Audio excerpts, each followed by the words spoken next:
Hai semuanya, berjumpa lagi bersama saya Fiona. Apa kabar semuanya? Semoga sehat dan bahagia selalu ya.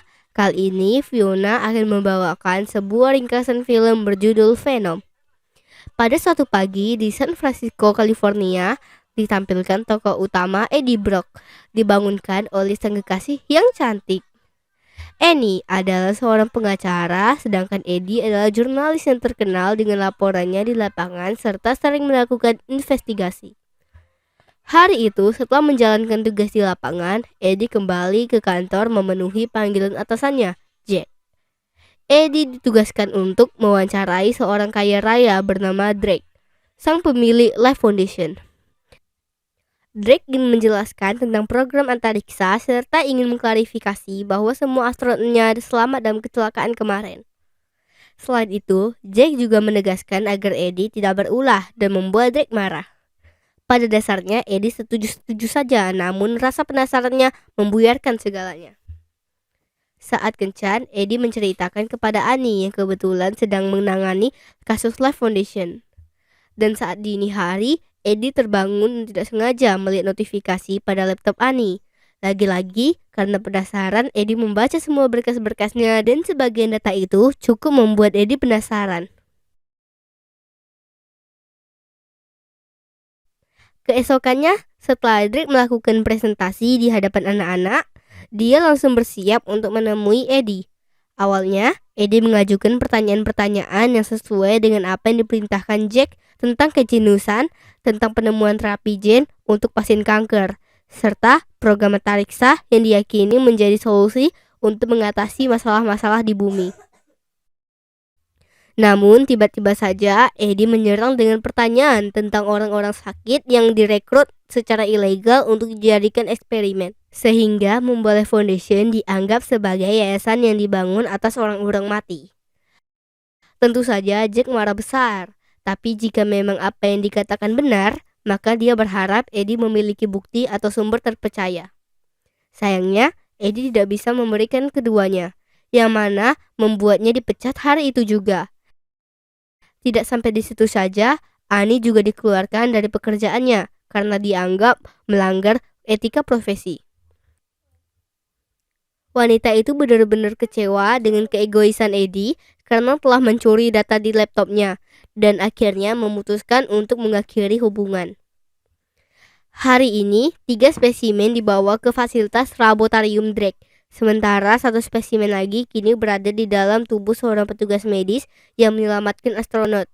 Wanita itu memulai perjalanan untuk menemukan Life Foundation. Tanpa ragu, dia melahap seekor belut dan menghabisi siapapun yang berani mengusik, kecuali seorang nenek-nenek yang sepertinya sudah sakit-sakitan.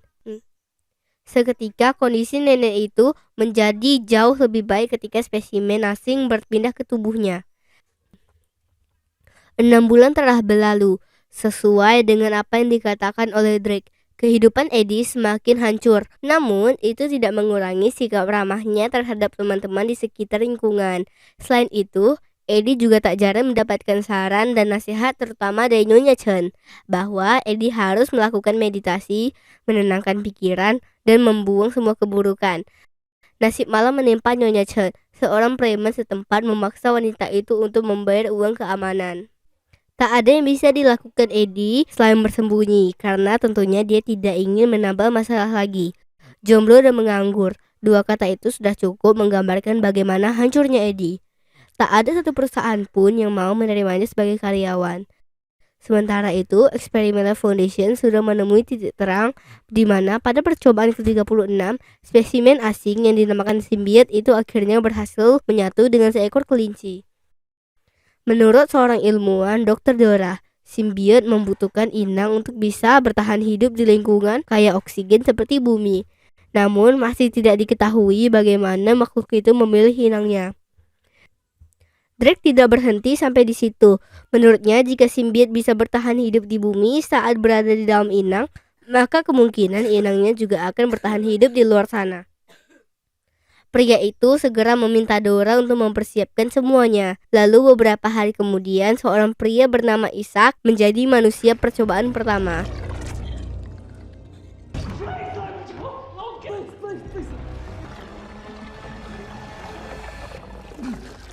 Percobaan gagal. Simbiot hanya bertahan beberapa detik di dalam tubuh Ishak lalu membunuh pria itu.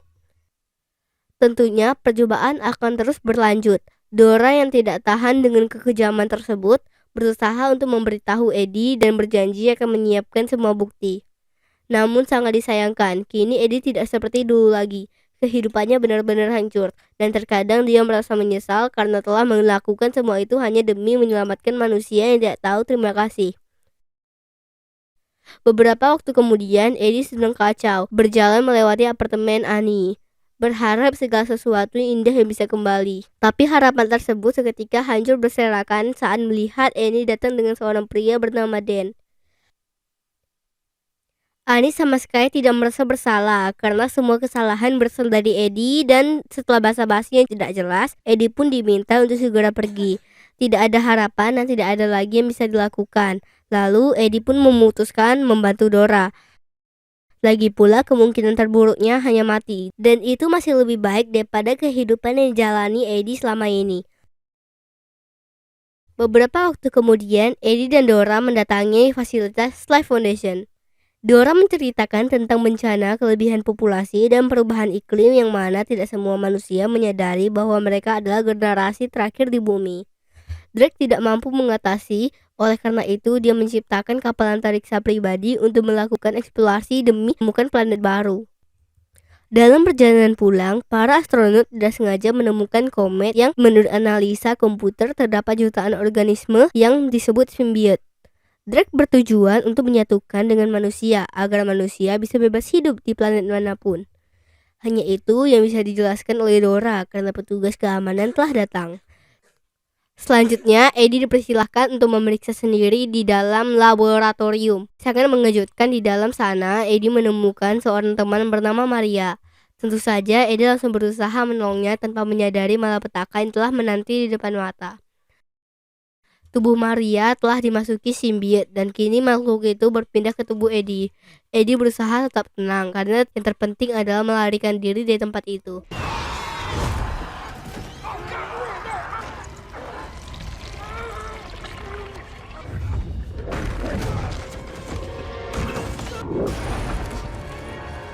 Entah bagaimana Eddie mendapatkan kekuatan seperti itu. Gerakan Eddie juga menjadi jauh lebih cepat. Dan satu lagi, Eddie mampu melompat tinggi, yang mana kemampuan tersebut menyelamatkan Eddie dari kejaran petugas keamanan. Setibanya di kediaman, Eddie langsung mengabarkan tentang bukti rekaman video dan gambar yang berhasil dia dapatkan kepada Dora. Eddie juga mengaku memiliki kenalan yang bisa membantu. Namun sebelum itu, Eddie harus mengonsumsi sesuatu, mulai dari makanan ringan sampai makanan busuk. Tiba-tiba saja dia mendengar suara yang memanggil namanya. Entah apa yang terjadi pada tubuh Eddie. Beberapa waktu kemudian, ketika terbangun, dia langsung mencari Annie untuk menyerahkan bukti. Setelah mendapatkan informasi lokasi Annie, Eddie pun segera bergegas. Sayangnya ketika bertemu, Eddie malah seperti orang gila, berbicara sendiri, makan sana-sini, dari meja ke meja, serta berendam di akuarium lobster. Untungnya pelayan restoran tidak memanggil polisi karena Dan telah mengatakan bahwa Eddie adalah salah satu pasiennya. Sementara itu, di fasilitas Life Foundation, kehilangan simbiot membuat Drake marah besar, sampai-sampai memecat beberapa petugas keamanan. Namun di sisi lain, dia merasa senang karena seorang pria menjadi bahan percobaan sampai saat ini masih bertahan dan menjadi semakin sehat berkat simbiot di dalam tubuhnya.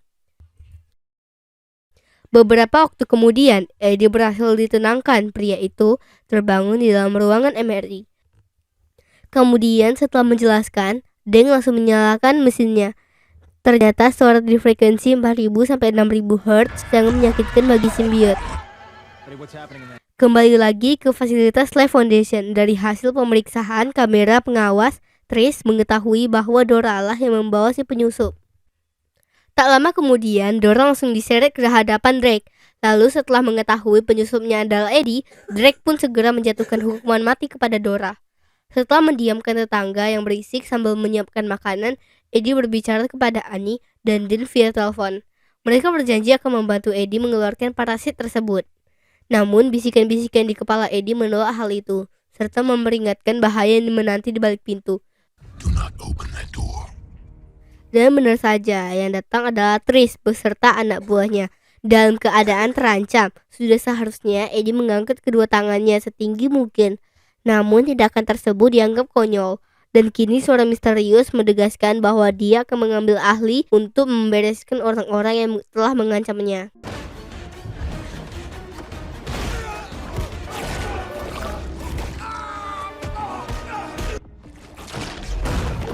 Sebuah aksi yang luar biasa. Kemudian Trish beserta anak buahnya kembali mengejar dan kali ini dengan menggunakan drone yang canggih yang bisa meledakkan diri.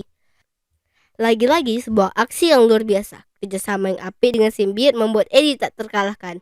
Meskipun sempat ditabrak hingga seluruh tulangnya remuk, tapi Eddie tak bangkit dan kali ini berubah wujud menjadi monster. Tubuh Eddie pulih seketika, namun kini muncul sakit di kepala karena kebingungan yang melanda.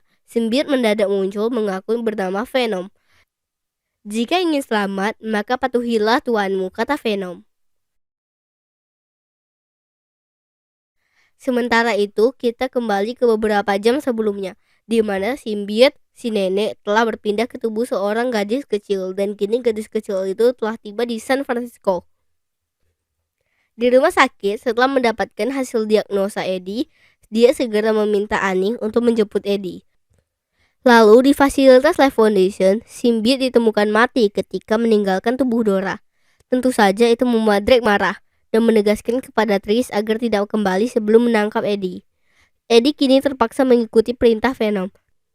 Tapi sebelum itu, dia harus menyerahkan bukti-bukti kejahatan Trish kepada mantan atasannya, Jack. Sangat disayangkan, seorang petugas keamanan sekaligus salah satu teman baik Eddie tidak bisa membantu sehingga Eddie pun harus menggunakan kemampuan Venom. Keindahan pemandangan malam membuat Venom terkagum-kagum. Venom merasa menyesal karena semua ini akan segera binasa. Lalu tiba-tiba saja ia terpikir, jika Eddie mati maka Venom juga akan mati. Makhluk itu mengaku tak punya alasan lagi untuk pindah ke tubuh lain. Lagi pula Eddie terlalu menarik untuk dibiarkan mati karena mereka memiliki banyak kesamaan. Setelah meninggalkan pesan untuk Jack, Eddie bukannya melompat dengan gaya, tapi malah turun menggunakan eskalator. Sangat mengejutkan, ternyata para polisi telah mengepung di gedung itu. Eddie berusaha melakukan negosiasi, tapi sepertinya berakhir dengan kegagalan. Kemudian Venom mengamuk, melompat ke sana kemari sambil menghabisi para polisi.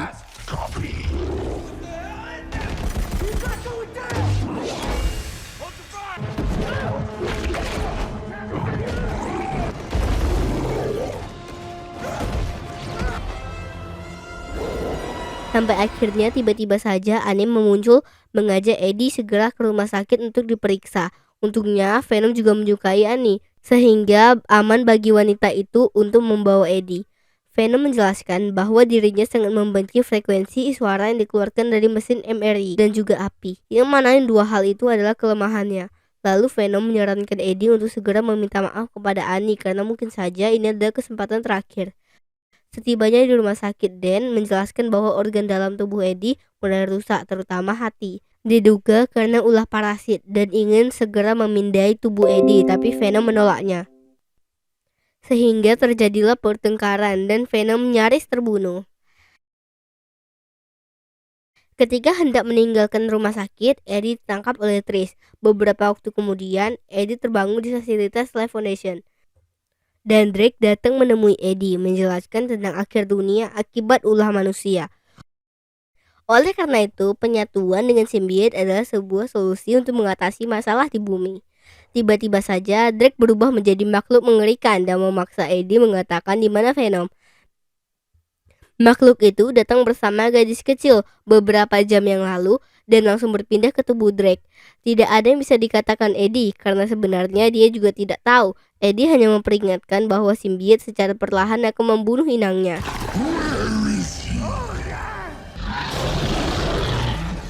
Sebenarnya hilangnya Venom dan kematian dua simbionte lain juga tidak terlalu penting karena ada jutaan simbionte yang bisa didatangkan ke bumi. Tapi tentunya mereka membutuhkan alat transportasi. Oleh sebab itu, simbionte meminta Trish menyiapkan pesawat antariksa. Karena sudah tidak dibutuhkan, maka Eddie harus dilenyapkan. Trish dengan senang hati melakukan karena Eddie bukan apa-apa tanpa simbionte. Tiba-tiba satu persatu anak buah Trish menghilang. Lalu muncullah Venom yang ternyata menumpang di tubuh Annie. Tapi demi keselamatan Annie, Venom melarangnya ikut karena yang mereka hadapi adalah Riot, semacam komandan atau pemimpin yang memiliki banyak senjata. Venom juga mengetahui rencana Riot, yaitu membawa jutaan kaumnya ke bumi untuk memulai invasi.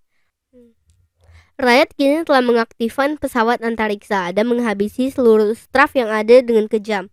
Sebenarnya Venom tahu tak ada kemungkinan baginya untuk mengalahkan Riot. Namun bukan berarti mereka harus menyerah. Rakyat yang mendengarkan penolakan Venom langsung mengamuk dan mengeluarkan seluruh kemampuannya.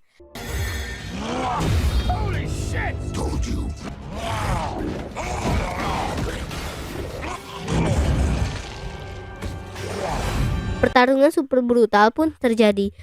Venom benar-benar dibuat tak berkutik. Untungnya Annie mengabaikan larangan Venom menyelinap ke ruang kendali, menyalakan suara yang sangat mengganggu sehingga Eddie, Drake, Venom, dan Riot terpisah.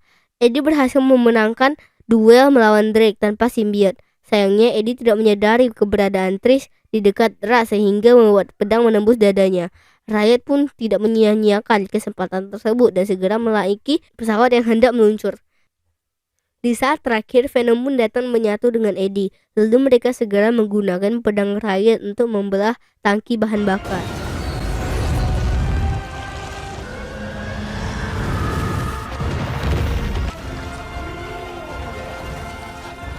Goodbye, Eddie. Selamat tinggal Eddie, itulah kata-kata terakhir Venom sebelum terbakar di dalam ledakan. Beberapa hari kemudian, tampak Eddie bersama Annie. Mereka membicarakan tentang pekerjaan. Annie bekerja sukarela bergabung dengan kantor pengacara yang membela masyarakat umum. Sedangkan Eddie mendapat tawaran dari kantor lamanya. Namun Eddie menolak kembali tampil di acara TV karena ingin fokus menjadi penulis berita. Mereka juga sedikit membahas tentang hubungan mereka. Sepertinya itu tidak akan pernah terjadi karena saat ini Annie sudah ada yang punya. Namun suara di kepala Eddie tidak berpikir demikian. Venom yakin mereka bisa kembali merebut Annie. Ternyata Venom selamat atas peristiwa terakhir. Kemudian diperlihatkan Eddie dan Venom membicarakan beberapa peraturan yang harus disepakati, terutama tentang makan. Ada banyak orang baik di bumi, tapi tak sedikit pula yang jahat, yang mana itu layak untuk dikonsumsi. Contohnya seperti ketika berada di toko Nyonya Chen. Melihat si preman brengsek, Venom mengetahui kejahatan orang itu dengan membaca pikiran Eddie. Mereka pun langsung mengancam si preman, namun setelah dipikir-pikir tidak ada lagi yang perlu dibicarakan. Langsung saja dimakan kepala si preman dan film pun berakhir. Ikuti channel ini dan tekan like bila Anda suka. Sampai jumpa di cerita berikutnya. Dah.